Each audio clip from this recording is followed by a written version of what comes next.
What's going on, party people? This is another, I suppose, player interview on the Center Hub's YouTube channel. I am your host, Stephen Bagell. I'm here with the Center Hub's very own Andrew Schaeffer.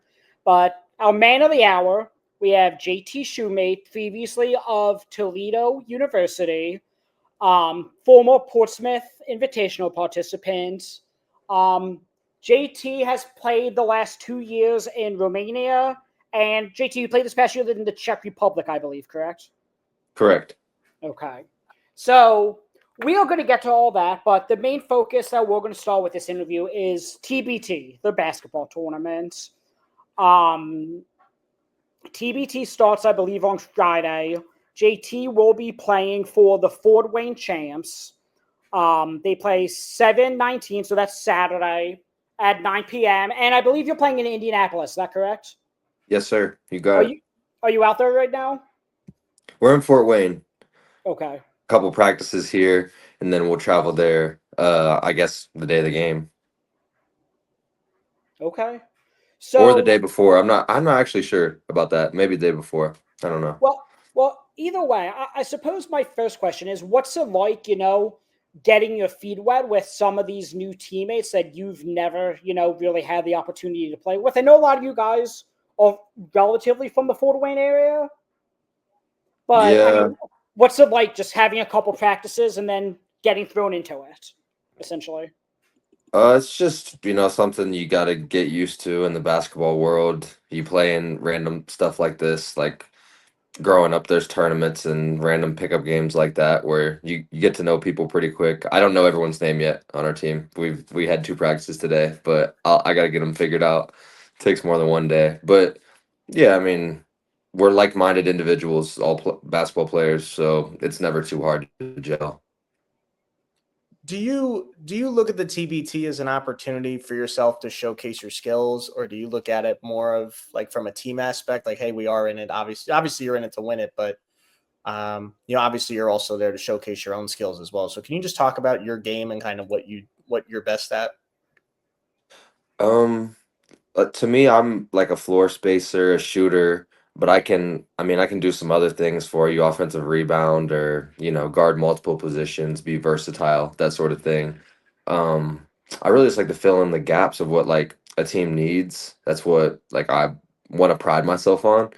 But I think in an environment like this, it's big to have guys who aren't afraid to use their individual skill, like take people one on one when they have it, stuff like that, but not overdo it because you need everybody to touch the ball. We all have no rhythm coming into this. Like we haven't been playing a lot of organized games and things like that. It's mostly just been open gyms and stuff. So I think it's about striking a balance and just knowing who on your team is doing stuff like that.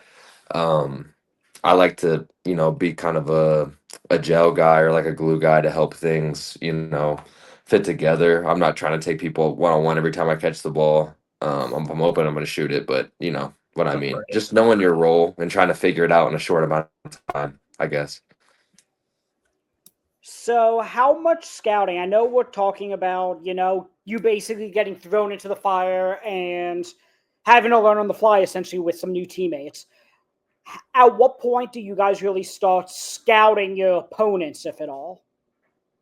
We got the roster, checking it out. I think in a day we'll watch some video on them and start to develop, what we're gonna do.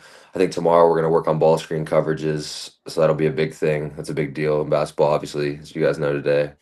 Um, but yeah, I think in a couple days we'll watch some film.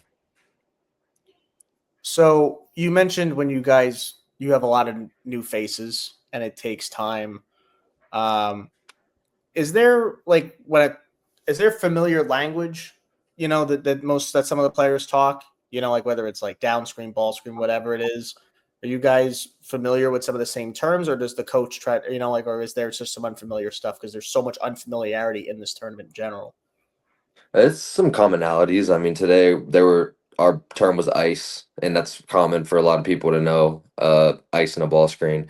But I was in there, I was guarding guards a lot today, and I don't know if they're gonna need me to do that or guard bigs, but I'm used to guarding bigs and hedging more. Like last year I played the four in deck, so I did not do a lot of icing the ball screen myself, like as the guard. So that's something I was trying to pick up on quick. But yeah, some common terminology that you can get picked up on. And then, okay, is there any player that you're either looking forward to playing with, or hopefully, you make it far enough, a player that you're really excited to play against in this tournament?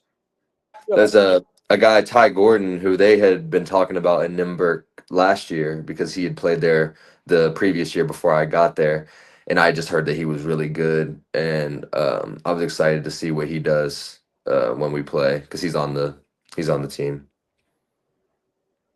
So you've obviously played internationally. You played at Toledo for Coach Kowalczyk. How unique is it going from college to pro to, because Europe's very different, obviously, from playing at the college level. And now you're in an environment where it's almost like you're starting brand new because you're in a tournament with literally nobody that you know. Can you just talk about Yeah. your experiences and like the adjustments you've had to make as you've gone along? Yeah, I think that, well, number one, I think that the main two differences between overseas and playing in college to me is like in college a lot of guys will have especially if they're playing a program for 2 or 3 years, which doesn't happen much anymore, but guys will have their spots, right, where they know they're getting the ball every game, they know they're going to get touches here, there, and it's going to happen for sure every game right there unless they're taking it away. But overseas is not really like once you start playing pro, it's not really like that because like all these guys are pros. And that's the second difference, is that most people can shoot, most everyone can shoot. In college, it's usually two guys on the roster you're playing against. So you're like, all right, we're going to leave him out there and that's going to be fine. Right. But not really over there. It's usually not happening like that.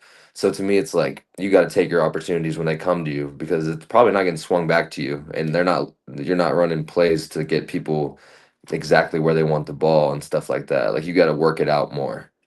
And then in an environment like this, like we're playing against, I think it's just important to play team ball and get everyone involved so you can get everyone in a little bit of rhythm of touching the ball because then you can start to see who's going to do what. Otherwise, you're a little stagnant and you start getting beat, to me. Is Luke Goody on your team Yeah. from Indiana? hmm That's funny because I've been playing with him for the last couple of summers. I actually knew him coming in, and Cruz. I knew him. I asked because it's funny. I think it was announced today that his waiver for the upcoming college basketball season was denied. So I saw him. I said, okay, Yeah. well, obviously he's not able to play college now. And then I see him on this roster. So that's why I was wondering. Yeah. He worked quick. And he made a good choice playing with you guys. Right. So you played last season, as we said. You played your rookie year as a pro in Romania. You played this past year in the Czech Republic. What was the biggest learning curve, I suppose, in terms of playing? You played at Toledo in college in the MAC. What was the biggest, learning curve in terms of going from a mid-major in college to being a pro overseas?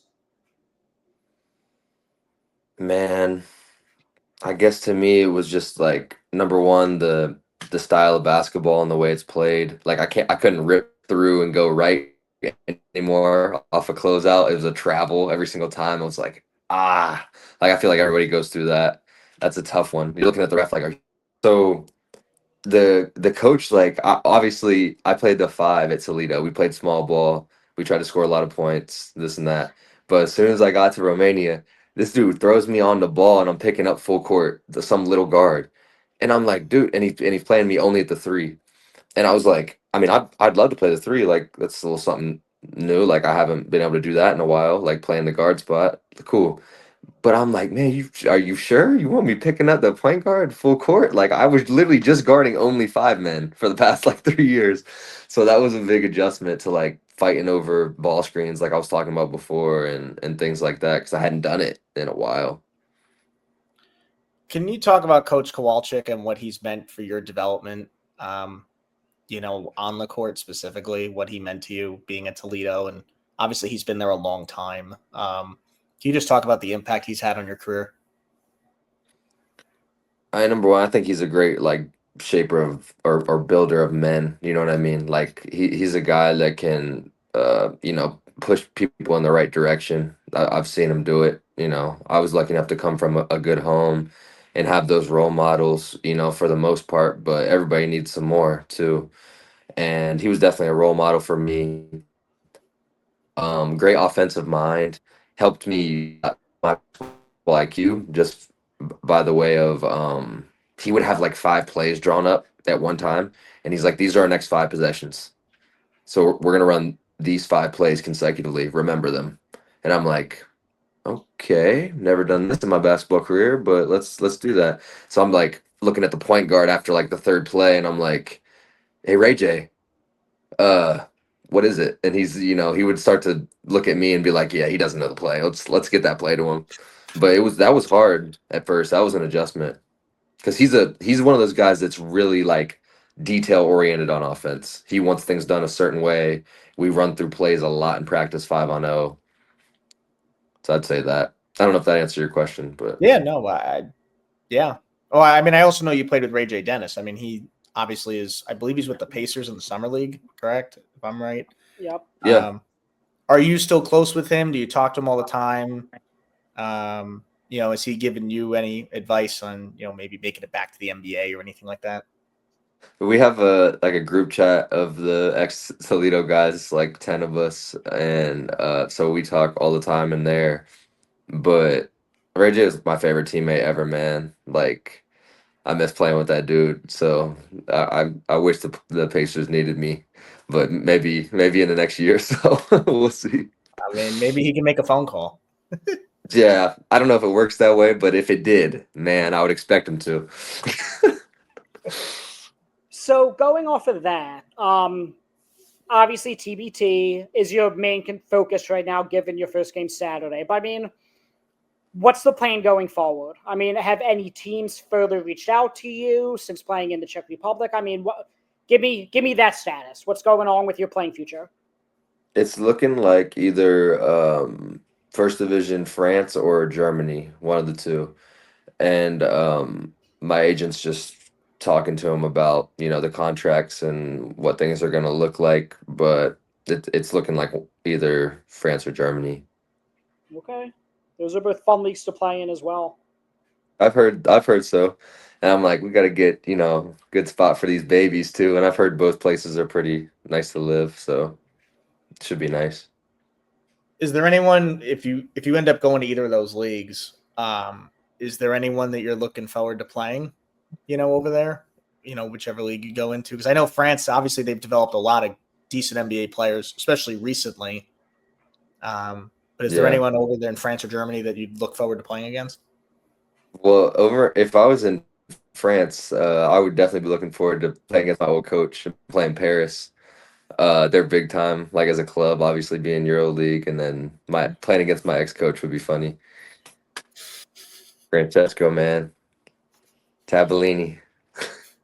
So I have one more question, then Andrew, if you have everything, we could conclude with that. But obviously, for people that don't know, JT is a son of a coach. Your dad is he still at Miami, Ohio? Yes, sir.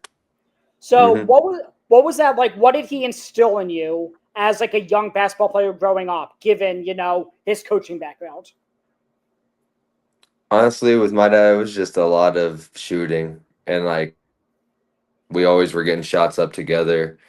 That was always his thing, was just be consistent with your work. Yeah, and again, you and your siblings. Your siblings. I know your one sister was at Ohio. Is she still at Ohio State? She's now at Michigan State. Okay, I think I She did see is a that. Well, traitor. that's a Yeah. rivalry. But that's all right. I don't hold it against her. So my She's last getting question. a little more playing time over there, and she's made some good friends, so she's enjoying it over at Michigan State. So my last question was: you said your dad was at Miami, Ohio. You went to Toledo. How's that rivalry going in that house? Well, I mean, it wasn't much of a rivalry when I was there, as far as Right. us playing Miami, but they're on the up and up now. Even their boys program, Yeah. they just almost won the MAC this past year, the MAC Yeah. tournament. Um, hopefully my dad can get a MAC tournament on the girls' side, but they got some work to do from last year for sure. I guess they got a new coach and he's been doing really good things over there for the men's side. I mean, Yeah. Okay. Andrew, you have any follow-ups? Are you okay? No, I'm good. Okay. So, JT, we appreciate you taking the time to come talk TBT, some European, even reminiscing and some college basketball with us today. As we said, JT will be playing for the Fort Wayne Champs on Saturday, July 19th at 9 p.m. You could check him out at TBT. I believe if the game's not nationally televised, it will be on the YouTube channel. So go check him out. Go support him. You can follow me on Twitter at @the_NBagel. That's NBAGELL. You can follow Andrew on Twitter at Schaeffenbake. And you can follow all of our work at the-center-hub.com. Otherwise, we will talk to you guys soon. Thanks for listening.